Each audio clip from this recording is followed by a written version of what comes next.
Welcome back to another episode of War in Cali. In this episode, I'm going to talk about little Doc Thone. Little Doc Thone grew up on the east side of South Central and was born around 1966. So Doc grew up during the formation of the Crips and Bloods and the start of gangbanging.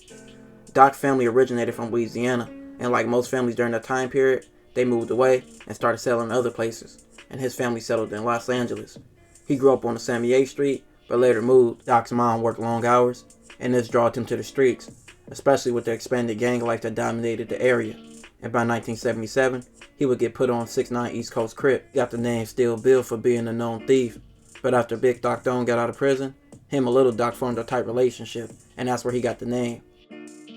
After being known for full-fledged cripping, around the age 16 he was shot multiple times, then again in the same year. This left some damage, leaving him with a limp.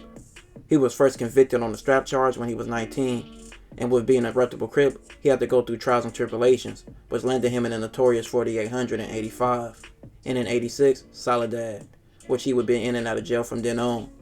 He was convicted of involuntary manslaughter in 1989 for a drive-by. Doc went on to rack up multiple weapons charges, and at least 2 more stints in prison. During that era in jail, it would be epic wars between the Hoovers and the East Coast Crips. This would lead to several fights. He was once again convicted in 1996 on another weapon charge while still in prison, with him being known to keep a weapon from the streets to the pen.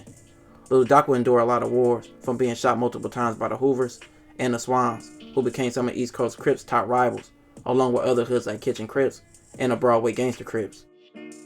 Little Doc did several more stints, but upon getting out, he began to make life changes and go in the right direction, and become parts of groups to stop violence and bring peace to communities.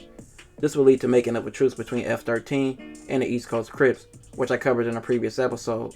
That war took a lot of people on both sides, and was a damaging one. But with people like Bobo and Little Doc having respect and clout in their areas, they were some people frontlining for the truce. But both sides would agree to peace, and later would be broadcasted. This was a good thing for African American communities and the Hispanic community.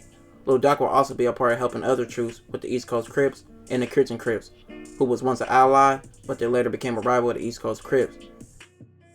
But even with all the positivity and life changes he was displaying, Little Doc was still brought down. Little Doc was brought in on July 2020 in an indictment describing him as the most influential member of the East Coast Crips. He was charged with 2 murders, the 2003 shooting of Raymond Pickett and the November 2014 shooting of another man who was said to be from Hoover.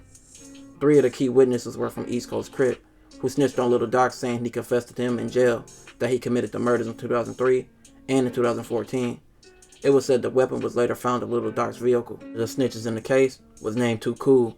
He only began providing information against Little Doc in 2019 after he faced prison for violating a supervised release after pimping a minor.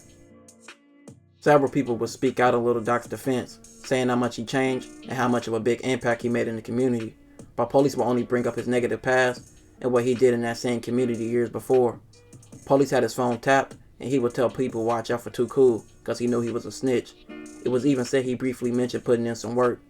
The police's main goal was to bring him down, just when he was bringing a lot of good around instead of trouble. Little Doc was not charged with the 2003 shooting, but he was charged with the 2014 shooting. Little Doc was sentenced to 25 years in prison for the shooting, in addition to the mandatory minimum of 10 years for racketeering charge, will put him at 35 years. For Little Doc being around 56, you can basically say he got life, because if he lived that long, he'll be around 91 when he got out. With Little Doc getting all that time, it stopped a lot of progress he was bringing. Hopefully some people can keep pushing and make a difference like he was. This will conclude this episode. If you haven't already, check out my previous episodes. Don't forget to like, comment, and subscribe.